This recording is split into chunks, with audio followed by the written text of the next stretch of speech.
The reaction from Caracas began long before officials stepped in front of microphones.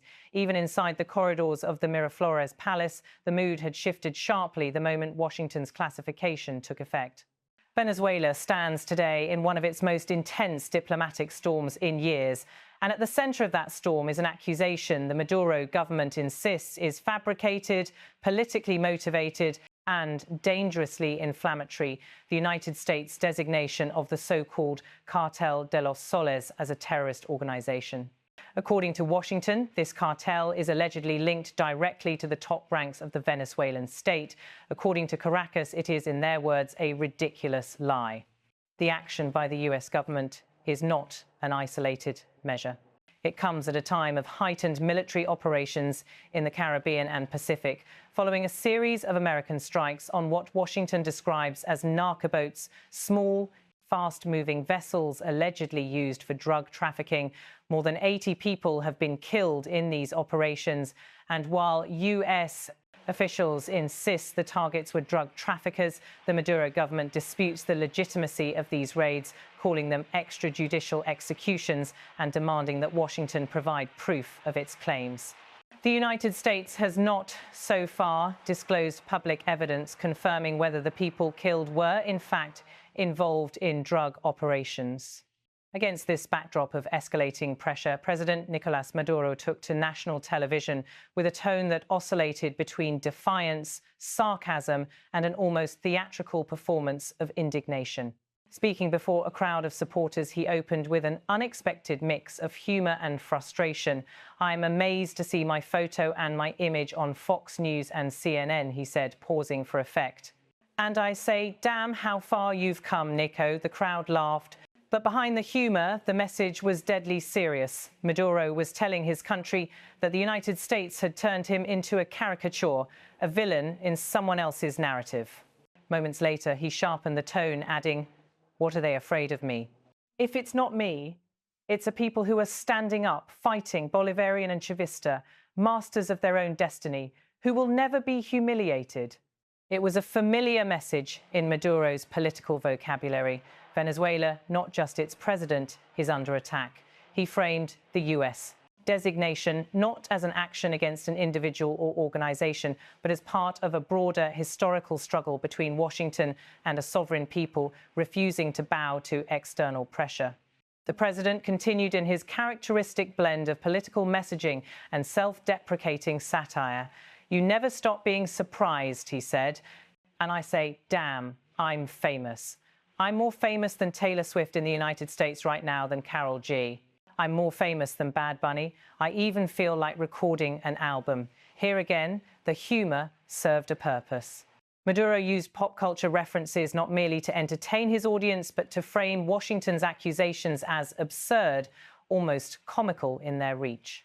The suggestion was clear: the United States has turned him into a celebrity in their media narrative, one so exaggerated that it borders on surreal. The designation of the alleged Cartel de los Soles as a terrorist organization was announced weeks earlier, but its legal force began on Monday, triggering immediate diplomatic retaliation from Caracas. The Venezuelan Foreign Ministry issued a strongly worded statement rejecting what it called the new and ridiculous lie of US. Secretary of State Marco Rubio, whom they accused of deliberately fabricating the existence of the cartel. The statement went further, calling the designation an infamous and vile lie designed to justify an illegitimate and illegal intervention against Venezuela.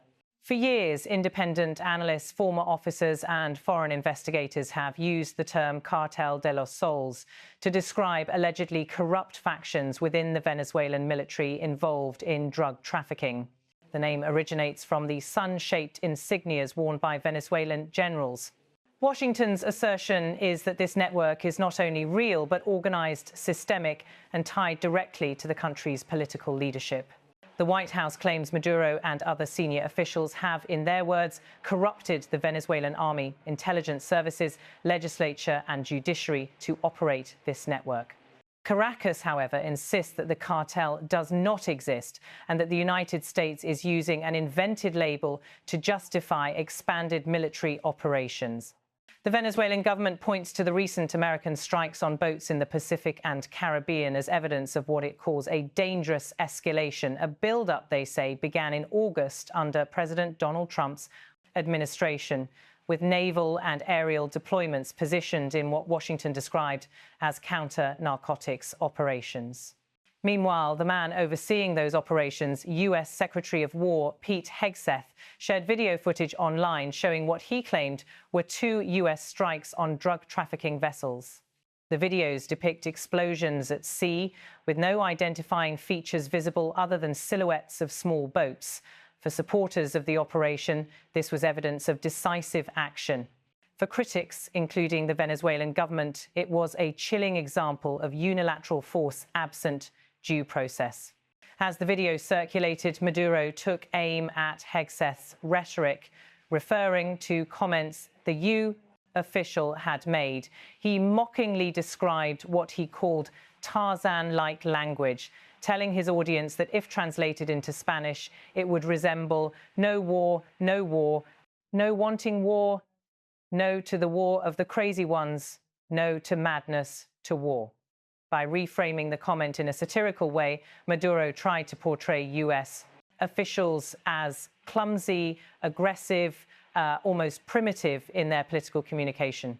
But the images that followed offered a stark contrast. Days later, at the Miraflores Palace, Maduro appeared in a very different setting, this time on stage, dancing to electronic music.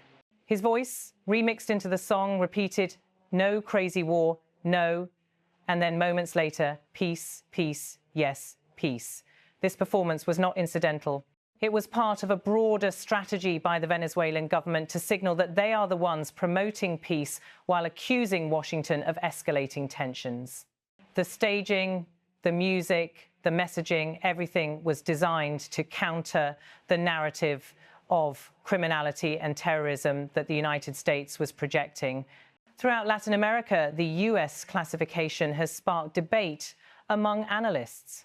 Some view the move as a significant diplomatic shift, bringing Venezuela into a category previously reserved for extremist groups, guerrillas, and radical organizations.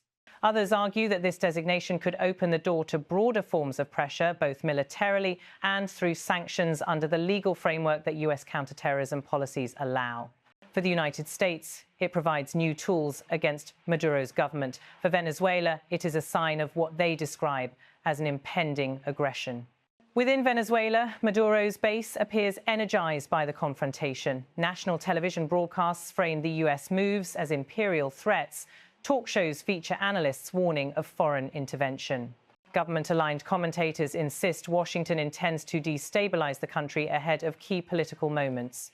Meanwhile, opposition groups remain divided. Some echo concerns about sovereignty, while others argue that the terrorist designation could further isolate the Maduro government internationally. What is clear is that this moment marks one of the tensest phases in U.S.-Venezuelan relations in recent years. The designation has implications beyond symbolism. It reshapes diplomatic protocols, imposes new legal constraints, and potentially sets the stage for operations that reach beyond the coastline raids already occurring in the Caribbean and the Pacific. Today, the Venezuelan government is adamant the Cartel de los Soles does not exist. The U.S. narrative is manufactured, and the objective is political, not judicial.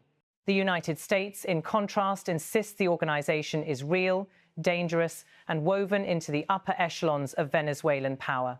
Between these competing narratives lies a population already enduring years of economic hardship, political polarization, and international sanctions. The escalation raises questions about the future of diplomacy, stability, and regional security, not only for Venezuela, but for neighboring countries, increasingly affected by migration flows, border tensions, and narco-trafficking networks. As the images of boats exploding at sea continue to circulate online, and Maduro continues to dance to songs calling for peace, the disparity between words and actions widens. Both governments accuse each other of destabilizing behavior, both claim to be protecting their citizens, and both insist they are acting within the bounds of international law. But the stakes now stretch far beyond rhetoric. With the US terrorist designation formally in effect, the legal and political landscape has shifted. Experts warn that the consequences may unfold slowly through tightened sanctions, increased surveillance, international courts, and diplomatic isolation. Or they may unfold quickly through military escalation in waters already crowded with patrol vessels, surveillance aircraft, and rival intelligence operations. For now, Venezuela's message to the world is forceful, emotional, and unambiguous. As Maduro told his audience with a mix of humour and warning, "What do you fear from me? If it's not me, it's a people standing in battle, Bolivarian and Chavista, master of their destiny, who will never be humiliated." The confrontation with Washington has become more than a dispute over a designation. It is a test of sovereignty, legitimacy, and political narrative. And as tensions rise, the world watches closely, weighing not only the accusations, but the risks that accompany them.